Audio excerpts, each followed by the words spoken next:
기독교 역사 2000년 가운데에서 역사를 살펴보면 교회를 지독하게 사랑했던 분들이 있습니다. 지독하게. 정말 교회를 너무너무 사랑하셨던 분들이 있습니다. 여러 교회를 지나오면서 사역을 하면서 여러 성도들을 만나게 되는데 어떤 사람들은 형식적으로 그냥 예배만 출석하는 사람들도 있고 어떤 사람들은 직분을 맡았으니까 직분에 맞게끔만 교회 왔다 갔다 하는 사람들도 있고 어떤 사람들은 죽을 힘을 다하여서 교회를 섬기는 분들도 있습니다. 그분들은 왜 그럴 수 있을까? 나나 여러분에게 쉼없는 질문을 던집니다. 저 사람은 왜 저렇게 할 수 있을까? 목숨을 다하여서 자기의 모든 것을 다 교회에 내어가면서까지 저렇게 살 필요가 있을까 할 정도로까지 우리에게 쉼없는 질문을 던져요. 목사만이 그러는 것이 아니라 성도들 중에도 그런 분들이 많이는 없지만 목사보다도 또는 목사만큼이나 자기의 것을 다 내어서 헌신하시는 그런 분들이 계세요. 교회를 본인이 살아생전 3번을 지었는데 3번을 지을 때마다 자기 집을 팔아서 헌금을 하고 그 교회를 지은 장로님을 봤어요. 마지막 내가 그 교회를 떠날 때 교회를 지을 때도 마지막 남은 그 집을 처분하고 3번째 자신이 그 교회에서 하나님 앞에 예배당을 다시 짓게 허락하신 것을 너무 감사하면서 그걸 처분해서 헌금을 드리는 그 장로님의 모습을 보았습니다. 우리 같으면 자식들에게 많이 주고 싶을 텐데 자식들에게 줌보다도 교회를 위해서 내가 무엇을 하나라도 더 하고 주님 앞에 갈까를 늘 고민하시는 분들, 그분들의 모습을 보면서 예수를 믿는다는 게 저런 거구나 라고 하는 것을 매번 깨달을 때가 있어요.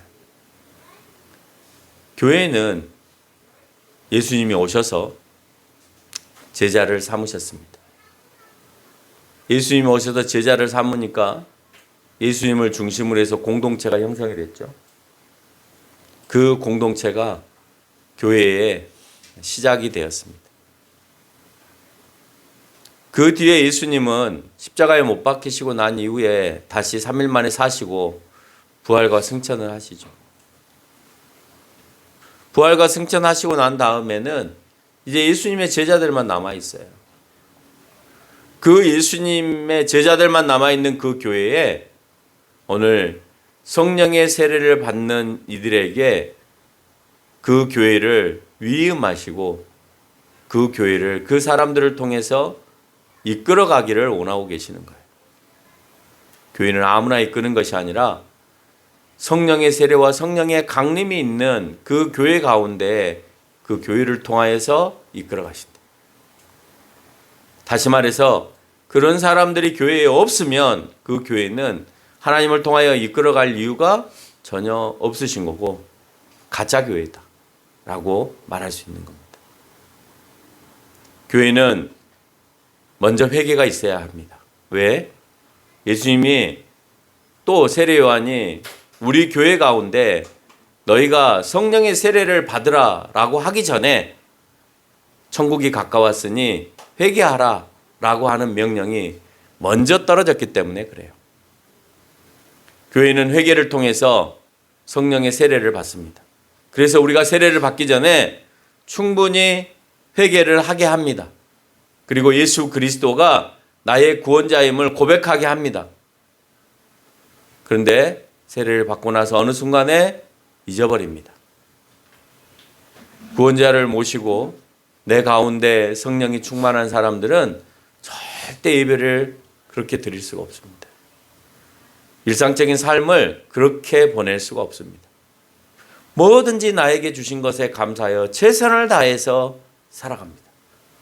공부도 최선을 위해서 살아가고 사업도 최선을 위해서 다하고 다른 노력들도 최선을 위해서 다하고 나로 인해서 상대방이 상처를 받지 않을까를 고민하면서 살아가고 내가 상대방을 위하여서 어떻게 도울 건가를 생각하면서 물론 악하고 의롭지 않은 것에 대해서 동참하거나 동의하거나 따라가라는 소리는 아닙니다.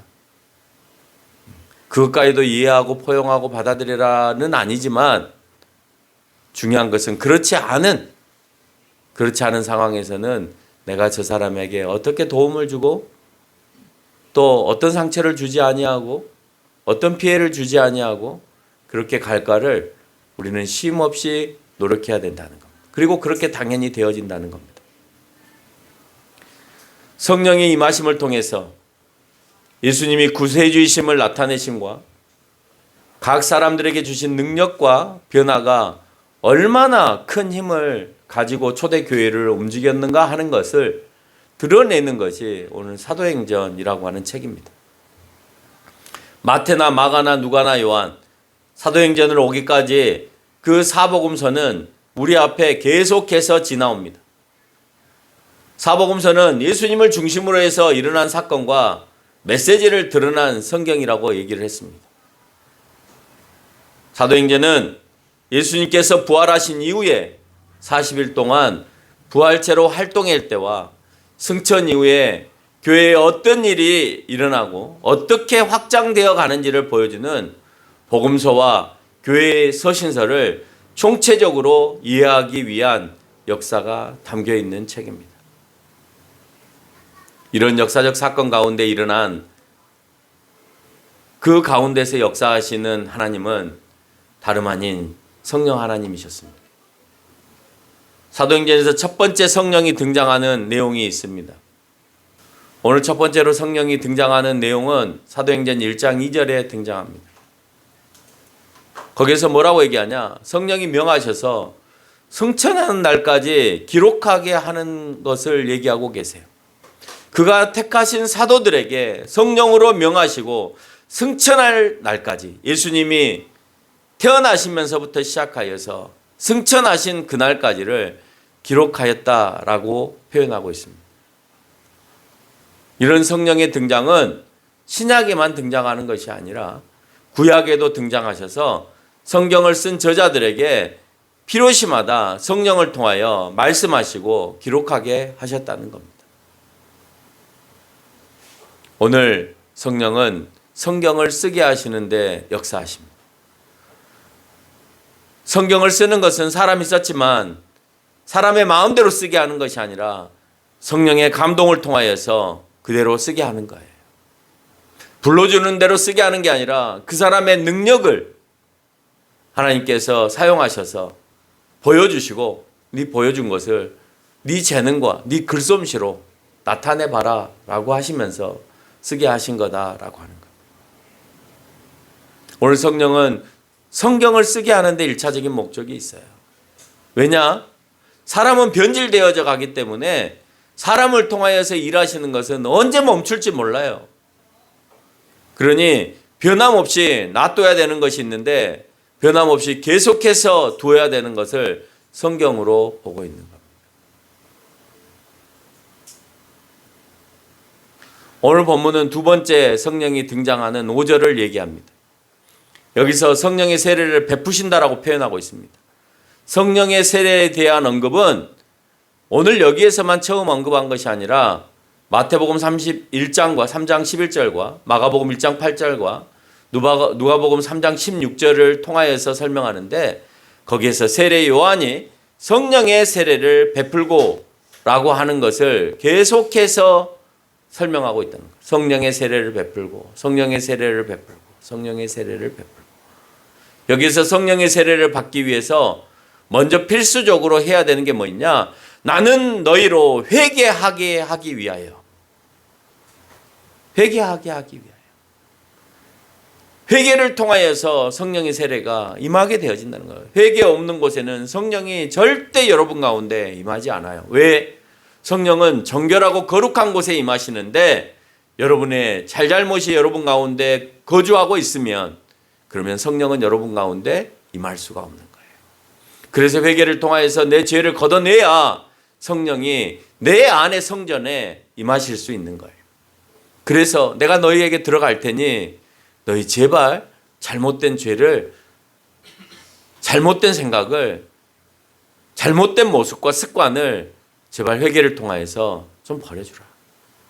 그러면 내가 너희 안에 들어가서 너희에게 놀라운 역사를 펼쳐줄게. 안 하잖아요. 엄청난 능력을 여러분에게 전기와 같은 것들이 들어와서 찌릿해가지고 큰 능력을 받을 수 있게끔 하신다는데 우리 안 하잖아요. 그 전에 예수께서 세례를 받으실 때 그런 일이 있었습니다.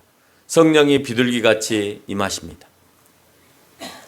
성령의 세례를 받으라 하기 전에 예수님이 세례를 받으세요 먼저.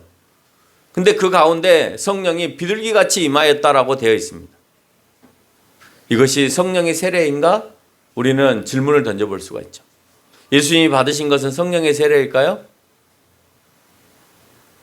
사도행전에 나타난 성령의 세례와 예수님께 임한 성령의 강림은 같아 보이게 느껴지지만 목적이 다릅니다.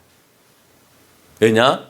죄를 회개하고 예수 그리스도를 구원자로 받아들이면서 받는 성령의 세례와 본인이 구원자인 것과 죄 없으심은 분명히 다르기 때문에 예수님이 받으신 성령의 성령은 성령의 세례라고 얘기하지 않고 성령이 강림하셨다고 얘기를 해요. 근데 그때 성령이 예수님에게 비둘기처럼 내려온 이유는 예수님의 구원하시겠다고 하시는 그 구원 사역을 수행하기 위해서 확증하시는 표다. 성령이 임하셔서 그 일을 같이 이행해 가시는 거예요. 예수님이 실행하시고 성령이 보호하시고 이끄시는 역사가 그 가운데, 이 일을 감당하시기 위해서 내가 당신을 끝까지 보호하리라, 이 일을 감당할 수 있게끔 내가 도와주리라 라고 성령이 임하신 거예요. 그래서 그것은 구원사역을 수행하기 위한 확증의 모습으로 성령이 오신 겁니다. 여기서 마태는 노아의 사건을 등장시키면서 회상하게 만들면서 성령을 비둘기처럼 묘사했어요. 정말 성령이 비둘기처럼 내려오신 게 아니라 성령을 비둘기처럼 묘사한 거예요. 그건 우리가 비둘기 하면 등장하는 사건이 있습니다. 구약에 보면 노아 홍수의 사건입니다. 노아 홍수 당시에 까마귀도 보내고 비둘기도 보냅니다. 물이 말랐는지 안 말랐는지를 확인하기 위해서 보냅니다. 비둘기를 풀어주었더니 비둘기가 물이 말랐음을 나타내기 위해서 새 생명이 자라나고 있음을 알리기 위해서 감람나무 새 잎사귀를 물고 노아에게 옵니다. 방주에 탄 사람들은 그 잎사귀를 보는 순간 홍수로 인해서 세상이 다 멸절되었는데 생명이 다시 자라나고 있음을 보고 이제 심판에서 구원받았음에 대한 확인을 시켜준 것이었습니다. 그래서 마태는 성령이 임하심을 구원받았음을 보여준 비둘기처럼 묘사하고 있는 거예요. 너희 이제 살았다. 예수님을 통하여서 이제 너희는 살았다. 이제 모든 것들을 하나님께서 척결하시고 이제 그 가운데 새 생명을 너희에게 부여해 주실 거라는 것을 상징적으로 노아 홍수에 나타난 비둘기의 모습으로 성령을 묘사하면서 우리에게 설명하는 거예요. 사도행전 1장 5절에서 나타난 성령의 세례를 받으라는 이유는 1장 8절에서 자세히 설명합니다. 첫째, 너희가 권능을 받는다는 의미가 있습니다. 왜 성령의 세례를 받으려고 하느냐? 맡겨진 교회를 위하여서 너희들이 권능이 필요해. 권능이 필요하기 때문에 오늘 너희는 성령의 세례를 받아야 해. 교회를 유지하고 이끌어가기 위해서 반드시 필요한 것이 권능인데 그 권능은 성령이 너희에게 임해야 가능한 거야. 여기서 말하는 권능이란 흔히 예수님이 행하셨던 것처럼 귀신을 내어쫓고 병든 자들을 치유하고 오병이와 같은 기적을 행하는 것으로 단정할 수 없습니다. 많은 사람들이 그런 것을 권능이라고 생각해요. 귀신 내어쫓고 치유하고 오병이와 같이 다른 빵을 여러 개로 나눠주고 물고기를 여러 개로 만들어서 서로에게 먹여주고 하는 이런 능력 정도는 있어야 권능 아닙니까? 라고 얘기할 수 있습니다. 그런 능력이 성령께서 그들에게 주기 위해서 그렇게 나타나는 것이 아니에요. 그 능력이 그렇다고 해서 없다는 것도 아닙니다. 단 그런 능력이 예수님께서 하나님의 뜻과 자신이 구원자이심을 전하기 위해서 필요할 때 하나님께서는 그 가운데 부여하신다는 거예요. 마찬가지로 성령의 권능을 받은 이유는 그 다음에 일어날 일에 대하여서 그 일을 감당하기 위해서 너희에게 권능이 있어야 되는데 1장 8절에서 말하고 있는 그 다음이란 뭐냐? 예루살렘과 온 유다와 사마리아와 땅끝까지 이르러 내 증인이 되게 하기 위해서예요. 왜 너희에게 권능이 필요하냐? 치유하고 귀신을 내어 쫓고 병을 낫게 하고 먹을 것을 많게 만들고 안진뱅이가 일어나고 하는 그런 권능을 너희들에게 주기 위함이 아니라 그런 권능을 주는 이유는 예루살렘과 온 유다와 사마리아와 땅끝까지 이르러 예수님의 증인이 되기 위해서다. 어떤 사람만 하고 어떤 사람은 안 하는 것이 아니라 모두가 하지 말라는 거예요. 모두가 그렇게 하지 말고 모두가 복음을 전하는 증인의 역할을 감당하라는 겁니다. 그럼 증인의 역할을 감당하십니까? 하기를 거부하십니까? 모두에게 내려진 명령인데 왠지 내 것이 아닌 것처럼 생각하고 내가 기도할 때는 하나님께 능력을 받기만을 원하잖아요. 능력 받는 것은 좋아하면서 오늘 예수님께서 원하시는 그 능력을 가지고 증인이 되라는 것에 대해서는 절대 하지 않습니다. 부끄러워서 못합니다. 왜 해야 되는지에 대해서 자꾸 묻습니다. 창피한 거죠. 그러니 우리는 권능이 없는 거예요. 우리에게는 능력이 없는 거예요. 우리에게는 그리스도를 통하여서 그 어떤 힘도 발휘할 수 없는 거예요. 왜요? 증인이 되고자 하는 그 마음이 우리 가운데 없기 때문에 그래요. 그 능력을 받아서 귀신을 내어 쫓는 일에 몰두하거나 치유하는 일에 관심을 갖거나 오병이어와 같은 일을 함으로 인해서 물질이 풍요로워지고 다른 사람들이 나를 두려워하게 하는 그런 일에만 우리는 도리어 관심이 있는 거예요. 병 고쳐주고 돈 벌까? 내가 많은 물건들을 많이 만들게 해서 돈 좀 벌어볼까? 아픈 사람 낫게 해서 한번 귀신 들린 사람 낫게 해서 내가 돈 좀 벌어볼까? 여기에 관심이 있는데 그 사람에게 그런 능력이 있을 수가 없는 거죠. 이 모든 일은 예수님의 증인된 삶을 살기 위해서 주신다고 얘기했습니다. 예수님의 증인된 삶을 살기를 원하는 사람에게 성령의 능력이 임하는 거예요. 성령의 세례가 성령을 보내어서 제자들을 복음의 증인으로 세우는 약속의 표시입니다. 그 다음에 등장하는 것이 무엇이냐? 성령의 충만이에요. 오늘 본문에서 읽었던 마가 다락방에서 기도하며 힘써 오실 성령님을 기대하고 있을 때 그들에게 임한 것이 성령의 충만이었습니다. 성령의 세례는 복음의 증인으로서 약속의 표시예요. 이스라엘 백성들이 할례를 받고 할례를 받은 이유가 할례를 통하여 능력이 있는 것이 아니라 그 민족에 흐르는 능력을 위임받은 것이 아니라 너가 이스라엘 백성이다라고 하는 표시라고요. 표시. 너 할례 받았구나. 너 이스라엘 백성이구나. 아프리카 사람들이 귀를 뚫고 목에다가 링을 차고 하는 이유가 뭐냐면 그 링을 많이 찼으니까 능력이 있는 것이 아니라 저 사람은 저 민족 사람이구나 라고 하는 표시라고요. 성령의 세례는 복음을 증거하기 위한 약속의 표시이고 그 세례를 통하여서 우리에게 성령의 충만함이 가득하게 되는데 그 성령의 충만함이 우리 가운데 있을 때 권능이 실제로 드러나기 시작하는 것입니다. 그들은 성령이 임하기까지 무엇을 했느냐?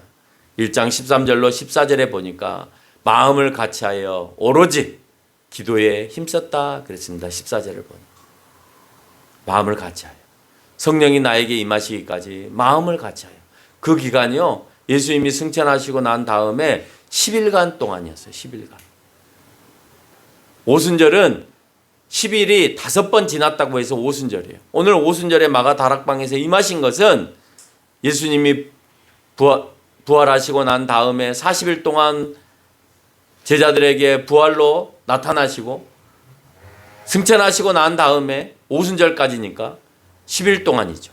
그 10일 동안 모여서 성령께서 나에게 임하시기를, 세례가 우리 가운데 성령의 세례가 임하시기를, 예수님께서 우리에게 주시겠다고 하는 성령의 충만이 도대체 무엇인지를 알기 위해서 거기에 마음을 같이 하고 오로지 아무것도 하지 아니하고 기도에 힘썼다라고 되어 있습니다. 우리 교회의 기도가 너무 없는 것 같아요.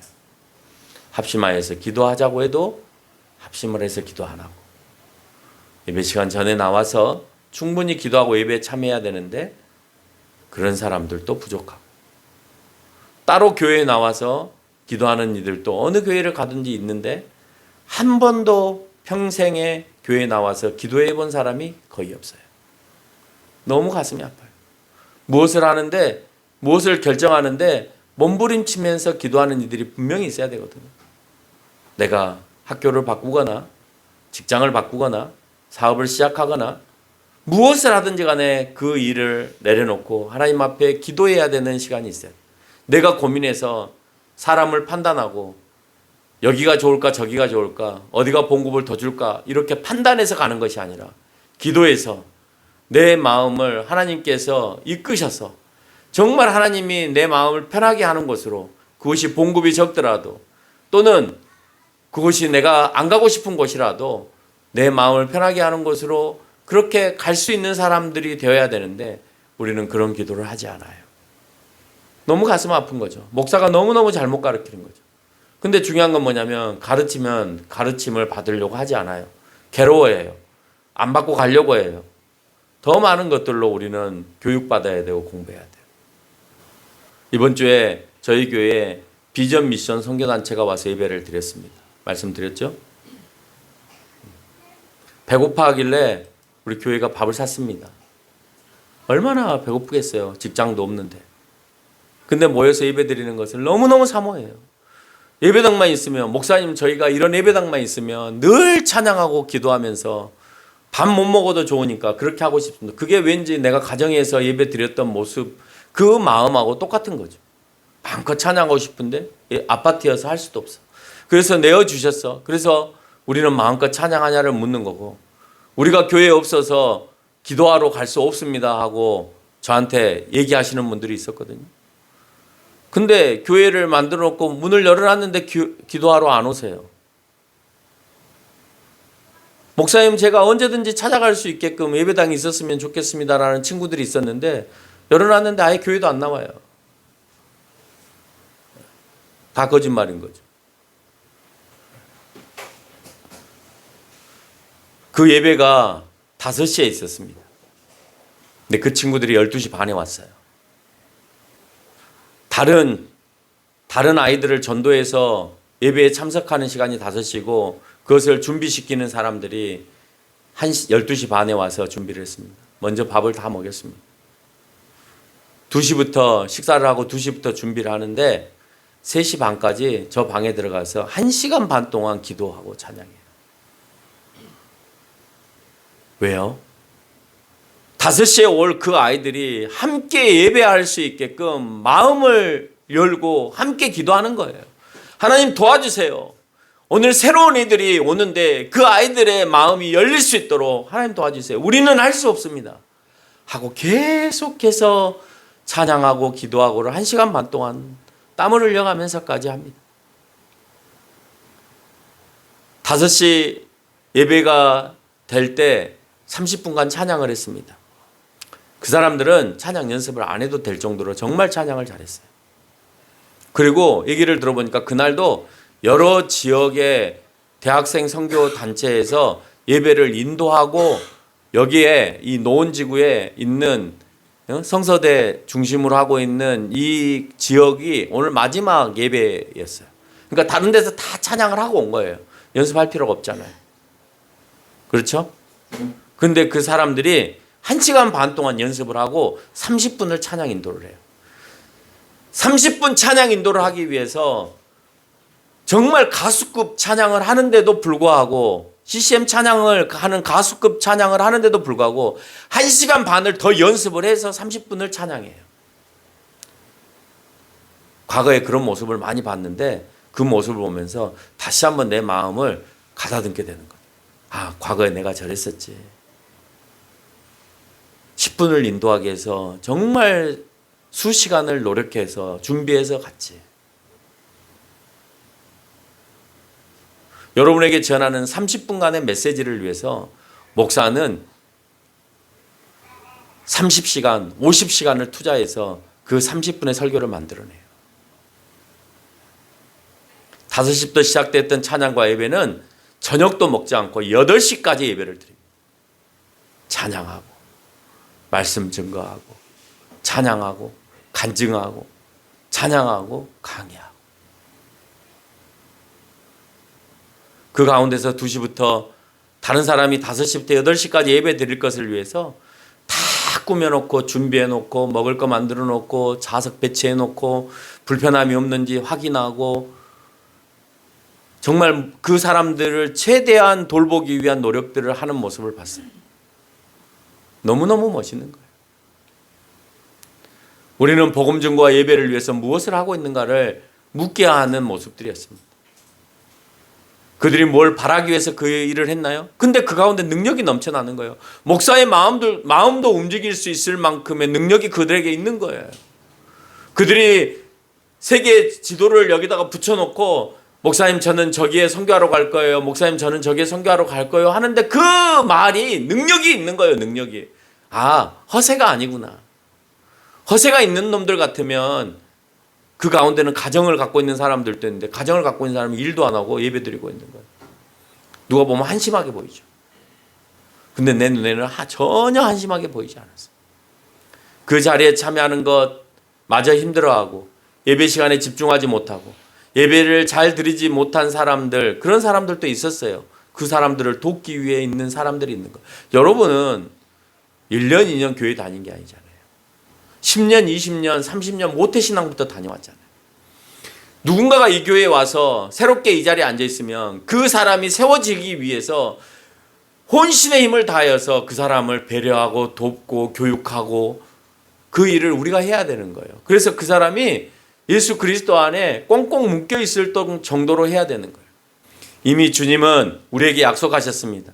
회개하고 간절히 기도하면 천국은 너희에게 임할 것이고 성령의 세례와 성령의 충만함이 너희 가운데 임할 것인데 우리는 그 약속을 그 임하신다라고 하는 그 약속을 너무 가볍게 생각한다는 거예요. 너무 귀하고 너무 큰 것임에도 불구하고 우리가 천국을 크다고 생각하면서 크다고 느끼지 못하는 것 같이 오늘 성령을 받으면 좋겠다라고 생각은 하면서도 내가 안 받으면 말고라는 생각을 하고 살아가는 거죠. 성령의 충만함으로 복음은 확장되어져 가고 교회는 성장해 가는 것입니다. 교회가 기교를 사용하거나 프로그램을 사용하고 기획력이 좋아서 화려하고 멋지고 여러 행사들을 감당해서 성장하는 것이 중요한 게 아니라 성령을 통하여서 자연스럽게 성장하는 교회의 모형을 만들어가고 싶은 거예요. 그래서 예배가 중심이 돼야 되고 교육이 중심이 돼야 되고 섬김이 중심이 돼야 되는 거예요. 성령의 충만함을 받은 성도들은 성령이 말하시는, 그래서 무엇을 말하시느냐에 따라서 1장 22절에서 언급하는 예수님께서 부활하시는 그 증언을 하기 위해서 그 어떤 일이나 오순절을 지키기 위해 각국에서 몰려왔던 그 경건한 유대인들에게 소리를 내어서 그 부활의 증언을 하기 시작했습니다. 성령의 충만함을 받은 이유. 전혀 대화가 되지 않은 각기 다른 나라에서 온 그 몰려온 사람들을 향하여서 예수님께서 부활하신 거, 왜 부활하셨는지와 너희가 왜 예수님을 믿어야 되는지를 선포했다 그랬어요. 2장 21절에 보니까 하나님의 큰 일을 말함을 들었다. 어떤 사람은 이게 하나님의 큰 일이다라고 깨달았다는 거예요.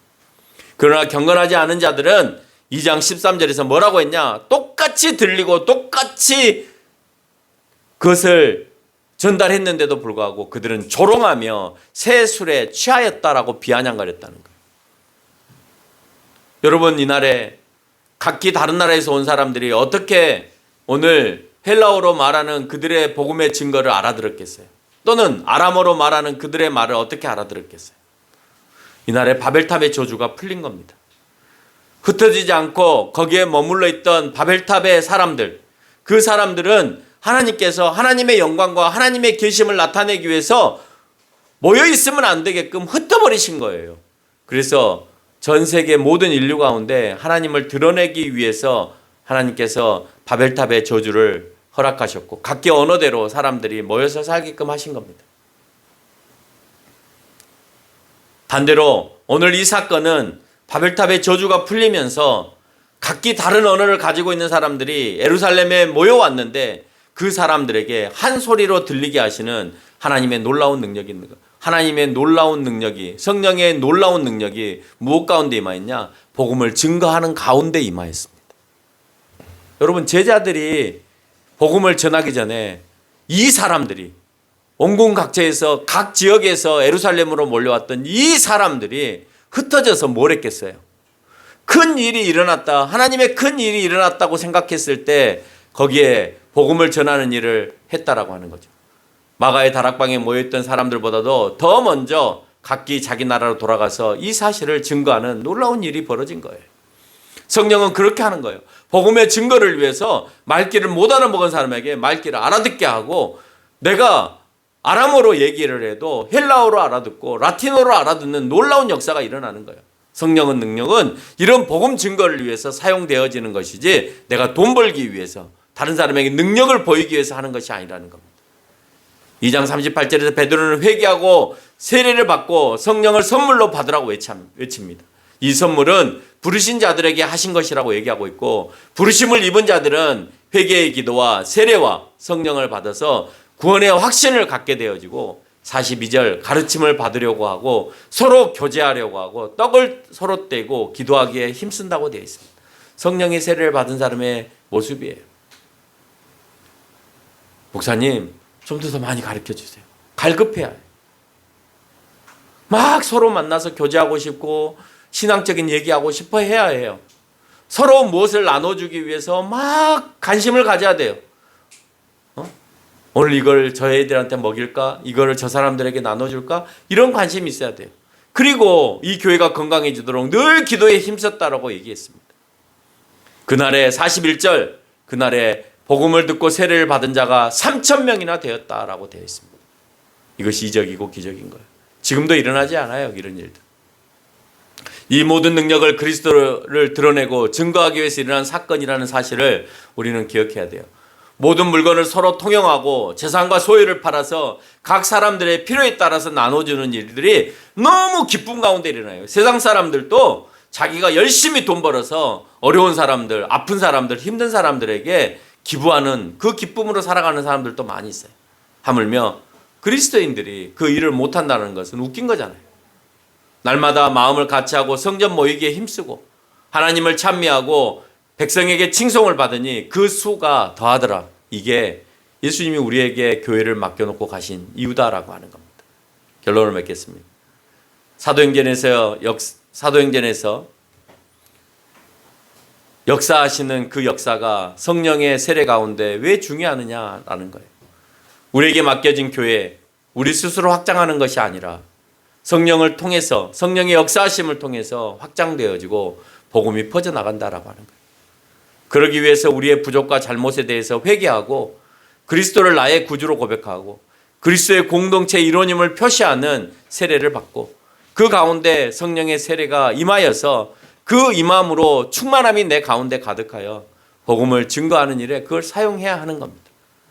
사도행전이 말하는 성령의 임재는 성막과 성전에 임하시는 하나님처럼 이제 고린도전서 3장 16절에서 언급한 것처럼 성전은 너 안에 계시다라고 했으니까 내 성전 안이 정결할 때 그곳에 성령이 임하셔서 놀라운 능력으로 발휘되어지는 거예요.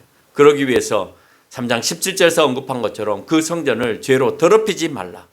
깨끗해야 성령이 들어가실 수 있으니 너희 안에 성령이 들어오게 하기 위해서 기도는 쉼없이 필요한 것이야 라고 말하고 계시는 거예요. 그렇지 않고 성전을 더럽힌 자는 오늘 17절에서 얘기하고 있잖아요. 성령의 능력도 나타나지 않지만 그 사람을 어떻게 하시겠다고요? 멸하시리라 라고 표현하고 있습니다. 오늘 이 말씀을 기억하면서 살아가는 저와 여러분이 되시기를 바랍니다.